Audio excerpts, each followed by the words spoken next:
December 31st, 2022.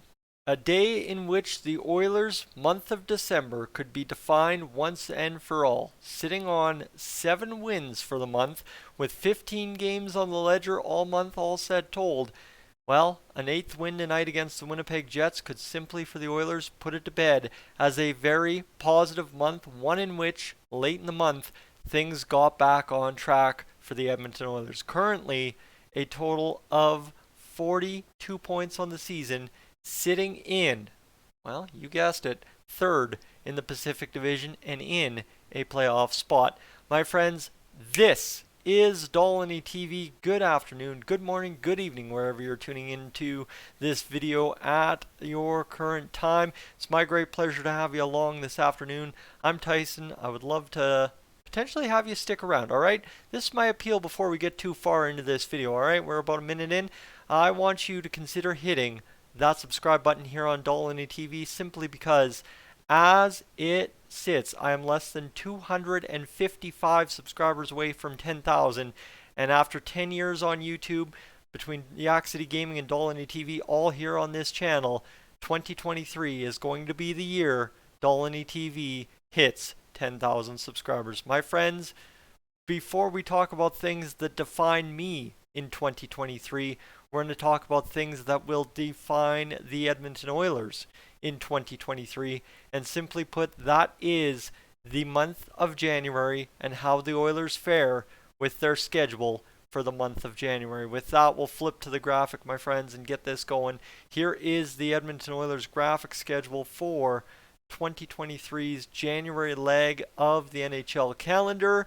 And of course, like I said, December 31st, New Year's Eve matchup on at, I believe, 8 p.m. tonight against the Winnipeg Jets. One that matters and is critical to this entire plan as well. However, forget about December, move on to January, because when you're talking about this Oilers team more than likely still being in third place in the Pacific Division when all is said and done tonight, after 2022 comes to a close, January is the month that could define and will define the Edmonton Oilers season and where this team finishes up. The back half of the schedule a lot lighter than that earlier half, and of course a lot less complications, I guess you could say, now that the Battle of Alberta is over and a couple other things with Eastern teams are done and dusted with as well.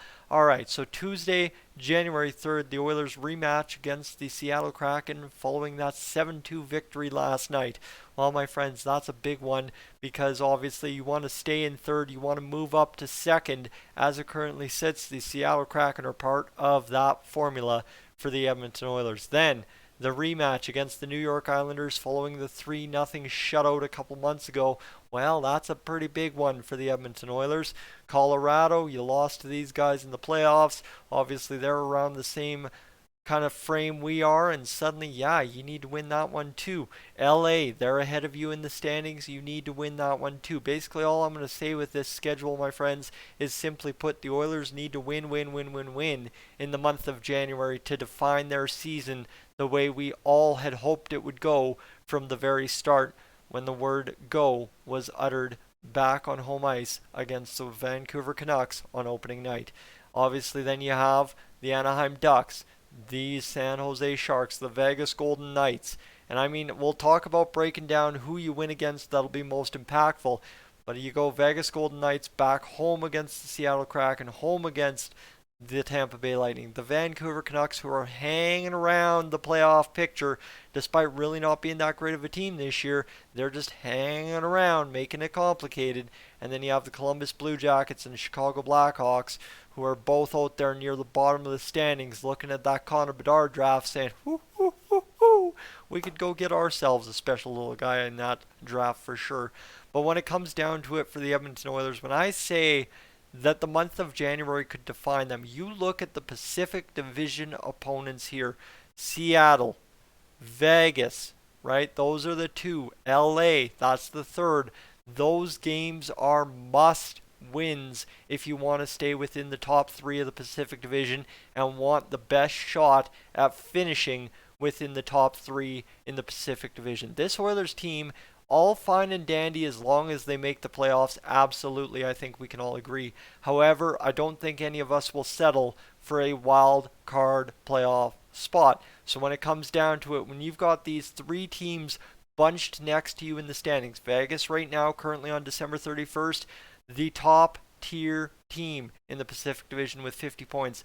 The LA Kings currently with 48. Obviously, they're ahead of the Oilers in second. The Seattle Kraken right behind the Oilers in fifth in the division technically, but I guess with games in hand, they move ahead of the Calgary Flames in points percentage, which in the past few years we have learned actually counts for something in the NHL. So that's where we're sitting right now, is those are your must-win games. The four games there, the two against the Kraken and the singles against the LA Kings and the Vegas Golden Knights. All told, you've got a total of, I believe, 12 games, or yeah, it looks like 12 games here in the month of January.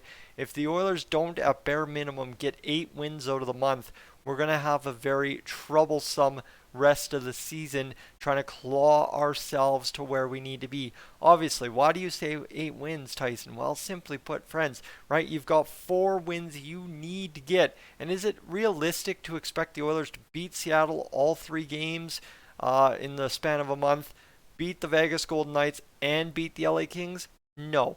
But I guess this really comes down to how much do one of these teams fall off by that final Seattle Kraken meeting for the month on Tuesday, January 17th. When you're talking about defining the Oilers' season, January doesn't always just depend on the Oilers' results. Simply put, if Seattle falls off a cliff, LA falls off a cliff, or heck, it's happened before, Vegas falls off a cliff, well, suddenly you think about what that does for the Oilers as long as they do more than tread water. I was going to say tread water, but as long as they do more than tread water, January could define the Oilers' season if someone falls off. However, if you really want to just go out there and control your own destiny, if you're the Edmonton Oilers, you go out there and win 8 games, including those 4 pivotal matchups. You try and go 8-3-1, right? Get a total of 17 points out of the month and really move ahead in the standings. But at this point, right, we'll just take 8 wins and see what happens from there. And obviously, too, right, I don't think you can afford to lose to Chicago, but if you can afford to lose to Columbus, that'd be a good one there. Don't lose to Vancouver, lose to Tampa. You want to lose against Colorado, that is just fine, but that really starts eliminating where you can lose, like against New York or lose against Anaheim, lose where it doesn't matter for the Edmonton Oilers in the standings. But at the end of the day, is all these Pacific Division matchups here in January are going to be absolutely critical to trying to get into that second seed in the Pacific Division. I think all of us Oilers fans would love to have home ice again, and that's going to be critical if we want to try and get there. And to do as such, we need to get into second or first place in the Pacific Division. Hence, why January will define the Oilers' season. You win all 4 games against the guys right next to you in the standings.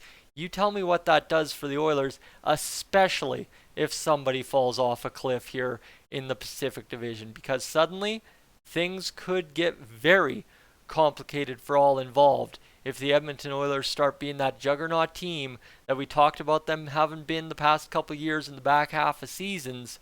And just simply put, it's December 31st. Magical things happen on New Year's Eve. And why not close out 2022 with a bang, get another win in the column, and then go romp through January and get ourselves well on our way to making the NHL playoffs after what was a hairy start to the NHL season, to say the least. Friends, I'm Tyson. This is Dolynny TV. Thank you so much for tuning in this afternoon. That's really all I got for you. We could sit here and gloat about that victory against Seattle. I don't want to. I want 2 more wins in the month of January before it's all said and done. We won't worry about what's happened. We'll worry about what's going to happen. And tonight against the Winnipeg Jets, it's another key matchup as I close out 2022 with the friends that have defined my 2022 this year. Friends, I'm Tyson, Dolynny TV, up on, out of here.